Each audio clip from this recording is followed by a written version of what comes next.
बहुत बहुत स्वागत है दोस्तों आप सभी का। मेरी आज की कहानी है मोक्ष। सुना है तेरा बापू तेरा ब्याह रचाने की तैयारी में है, केशव ने 16 साल की हरीरी से कहा। पता नहीं, पर एक दिन अम्मा और बापू कुछ बातें कर रहे थे और जब मैं वहाँ पहुँची तो वे चुप हो गए। हरीरी ने भोलेपन से जवाब दिया, पर तुझे कुछ पता भी है कि तेरा मर्द कौन होने वाला है? केशव ने कहा, कोई भी हो का फ़र्क पड़ता है। अब तुम तो ऊंची जाति वाले हो, इसलिए तुमसे ब्याह कर पाना तो मेरे कर्म में नहीं है। कहते हुए मन भर आया था हरीरी का। उसके इस सवाल के बदले में कोई भी जवाब नहीं था केशव के पास। बस उसने आगे बढ़कर हरीरी के गाल पर प्यार से चूम लिया। फिर तो केशव की बाहों में अपने आप सिमटती हुई चली गई हरीरी। तेरा बापू असल में तेरा सौदा कर रहा है। वे तुझे मोहनलाल, जो गांव के बाहर देशी शराब का ठेका चलाता है और अंडे बेचता है, उसे तुमको बेच रहा है पूरे 10,000 रुपये में, केशव ने बताया। पर केशव, हम तो इसमें कुछ नहीं कर सकते। अभी बापू के घर में है तो जहाँ वे काम के लिए भेजते हैं वहाँ चले जाते हैं। कल को जहाँ ब्याह दिए जाएंगे वहीं चले जाएंगे, हरीरी बोली। लेकिन ये ब्याह नहीं है, वे तो तेरा सौदा कर रहे हैं, तुझे उस 40 साला बुढ़े के हाथों पैसा लेकर बेच रहे हैं। केशव गुस्से में आ रहा था। ठीक तो है, जब मेरा ब्याह मोहनलाल के साथ हो जाएगा तब मेरे ठेके पर आना, मुफ्त में दारू पिलाएंगे तुझे, भोलेपन के साथ हरीरी ने कहा था। केशव और हरीरी एक ही गांव में रहते और एक दूसरे से प्यार भी करते थे। यह बात अलग है कि ऊंची जाति के लड़के को दलित लड़की में प्यार करने में क्या क्या परेशानियां आ सकती हैं, इससे अनजान नहीं थे वे दोनों। और बिना अपने प्यार की परिणति जाने वे एक दूसरे से छिपकर मिलते रहे थे। फिर एक दिन हरीरी के बापू ने उसका और मोहनलाल का बाल विवाह करा दिया, या यूँ कह लीजिए कि हरीरी को एक आदमी के हाथों बेच दिया। मोहनलाल की पहली बीवी मर चुकी थी, इसलिए उसे अपने दारू के धंधे में हाथ बटाने के लिए एक औरत चाहिए थी और हरीरी के बापू को पैसा चाहिए था। दोनों ने मिलकर एक दूसरे की समस्या का निदान कर लिया था। अपनी शादी के दिन गांव के एक हिस्से से गांव के ही दूसरे घर में पहुंच गई थी हरीरी। न ही बैंड बजा और न ही बारात, बस मोहनलाल को चाय पानी जरूर करा दिया गया था और मोहनलाल ने पूरे 10,000 रुपये गिनकर दिए थे हरीरी के बापू को। घर लाकर मोहनलाल ने पहले तो हरीरी को अपना पूरा घर दिखाया, आंगन में घुमाया और अपने देसी दारू के ठेके पर भी ले गया। साथ ही साथ हरीरी को अब इन सब चीज़ों की मालकिन बताकर खुश करने की कोशिश भी की थी मोहनलाल ने। रात हुई तो हरीरी ने खाना बनाया और दोनों ने साथ मिलकर खाना खाया। बिस्तर पर लेटते ही हरीरी को चूमने लगा था मोहनलाल और फिर पीठ घुमाकर खर्राटे भरने लगा, क्योंकि उसके शरीर को स्त्री शरीर की ज़रूरत सिर्फ अपने धंधे के लिए थी। किसी औरत को संतुष्ट कर पाने की ताकत नहीं थी मोहनलाल के पास। अगली सुबह से ही दुल्हन बनी हरीरी ने घर का सारा काम संभाल लिया और मोहनलाल के धंधे में उसका हाथ भी बटाने लगी। एक कम उम्र की लड़की दारू के ठेके पर बैठकर अंडा नमकीन बेचेगी तो दारू की बिक्री में इजाफा होना तो तय ही था। लोग दारू पीते, अंडा नमकीन खाते और हरीरी को देख देख कर आहें भरते और भद्दे मजाक करते हुए चले जाते। पर मोहनलाल को इस सब से कोई आपत्ति नहीं थी। उसकी रुचि तो इसमें थी कि सुबह से शाम तक कितनी कमाई हुई। एक शाम ठेके पर केशव आया। उस समय मोहनलाल कहीं बाहर गया हुआ था। केशव के दारू मांगने पर हरीरी बोली, तुम कब से दारू पीने लगे? बस जब से तुम जिंदगी से दूर होती चली गई, अब तो मिलने भी नहीं आते, केशव ने कहा। हाँ तो तुम भी तो आज ही आए हो। अब तुम आ ही गए हो तो तनिक बैठ लो, मौसम खराब हो रहा है। हरीरी के बुलाने पर केशव अंदर बैठकर दारू पीने लगा। बाहर बारिश तेज हो गई थी। अंदर दो जवा दिल तेजी से धड़क रहे थे। केशव ने हरीरी का हाथ पकड़ लिया और हरीरी ने भी बिना कोई प्रतिरोध किए अपने आप को केशव को सौंप दिया। दोनों के मन तो पहले से एक थे, आज तन भी एक हो गए। उधर मोहनलाल का धंधा दोगुना लाभ दे रहा था।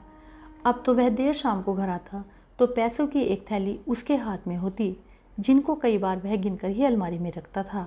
केशव के मन में हरीरी के प्रति प्यार की ज्वाला और भी भड़क उठी थी। उसे लगने लगा था कि अब वह हरीरी के बिना नहीं रह सकेगा। उधर हरीरी भी ठेके पर लोगों के बुरे बर्ताव से क्षुब्ध थी। कई बार हरीरी ने मोहनलाल से शिकायत भी की थी, मैं काम से मना नहीं करती, पर यहाँ लोग दारू पीने के बाद मुझसे छेड़छाड़ करते हैं, ये मुझे अच्छा नहीं लगता। तो इस पर मोहनलाल ने उसे जवाब दिया, इसी के लिए तो तुझे ब्याह कर लाया हूँ कि मेरे काम में एक औरत के होने से और भी रौनक आए और नीच जाति में पैदा होने के बाद इतने नखरे मत झाड़ा कर। कभी कभार कोई कुछ बोल दे तो मुंह भुनाने के बजाय मुस्कुरा दिया कर। हरीरी ने चुपचाप उसकी बात सुन ली और अपने काम में लग गई। दोनों की शादी को 6 महीने बीत गए थे। एक सुबह जैसे ही मोहनलाल सोकर उठा तो हरीरी ने तबीयत खराब होने की बात बताई।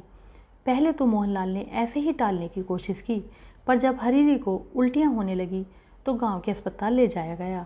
अस्पताल में डॉक्टर ने मोहनलाल को बताया कि हरीरी तो मां बनने वाली है।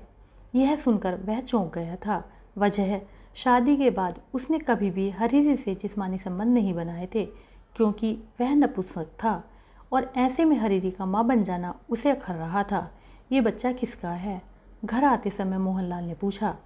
पहले तो हरीरी खामोश रही, पर जब उसे लगा कि मोहनलाल से सच छिपाने से क्या लाभ, इसलिए उसने केशव और अपने संबंध के बारे में सब कुछ सच सच बता दिया।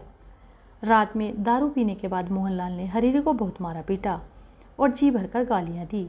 उसकी गाली और मार खाकर हरीरी के मन में जीने की कोई इच्छा न रही। वह घर से भाग गई और शायद आत्महत्या कर लेती अगर उसे केशव ने सही समय पर आकर ना बचाया होता। सारा हाल जानने के बाद केशव ने यह फैसला लिया कि अब वह हरीरी को अकेला नहीं छोड़ेगा। दोनों शहर में जाकर रहेंगे और जीवन व्यतीत करेंगे, अब चाहे अंजाम कुछ भी हो। ऐसा सोचकर केशव अपने घर पैसे और ज़रूरी सामान लाने के लिए हरीरी का हाथ पकड़कर चल दिया। उधर जब हरीरी घर में नहीं मिली तो मोहनलाल समझ गया कि चिड़िया फुर हो गई है, इसलिए वह सीधा केशव के पिता के पास पहुंचा और सारी बात बताते हुए कहा कि भोले भाले केशव को उसकी पत्नी हरीरी ने डोरे डालकर फंसा लिया है और अब वह पैसे के लालच में केशव के साथ कहीं भागकर जा सकती है। केशव के पिता की आंखें गुस्से से लाल हो गईं।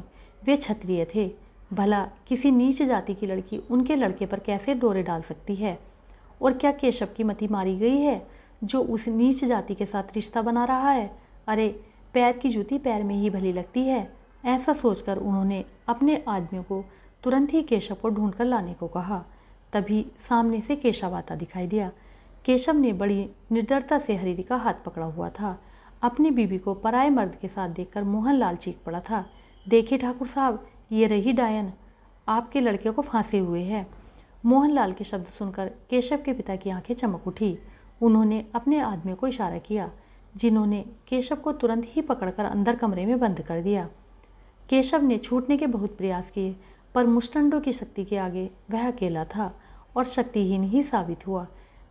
चीख चिल्लाहट सुन केशव के घर के आगे गांव के काफ़ी लोग जमा हो गए। केशव के पिताजी ऊंची आवाज़ में बोले, गांव वालों, आज एक और शरीर को हमें डायन के आतंक से निजात दिलानी होगी। ये डायन हमारे लड़के को भी खाने वाली है और धीरे धीरे सारे गांव को ही अपना निवाला बना लेगी। इसलिए इसे इतना मारो कि इसकी आत्मा अभी ही इसके शरीर को त्याग कर परलोक सिधार जाए। ऐसे मौक़ों पर गांव वालों के पास न ही पत्थरों की कमी होती है और न ही ताकत की। गांव वालों ने इससे पहले भी कई बार कई औरतों को डायन के आतंक से मुक्ति दिलाई थी। गांव वालों ने बिना कुछ सोचे समझे पत्थर उठाकर मारने शुरू किए और कुछ ही देर में हरीरी की आत्मा उसके शरीर को त्याग कर चुकी थी और उसकी लाश गांव वालों के सामने पड़ी हुई थी। गांव वालों ने एक दलित लड़की को मोक्ष दिला दिया था। दोस्तों, उम्मीद करती हूँ ये कहानी आपको पसंद आई होगी। कहानी पसंद आए तो लाइक करें, शेयर करें और चैनल को सब्सक्राइब भी कर लें। धन्यवाद।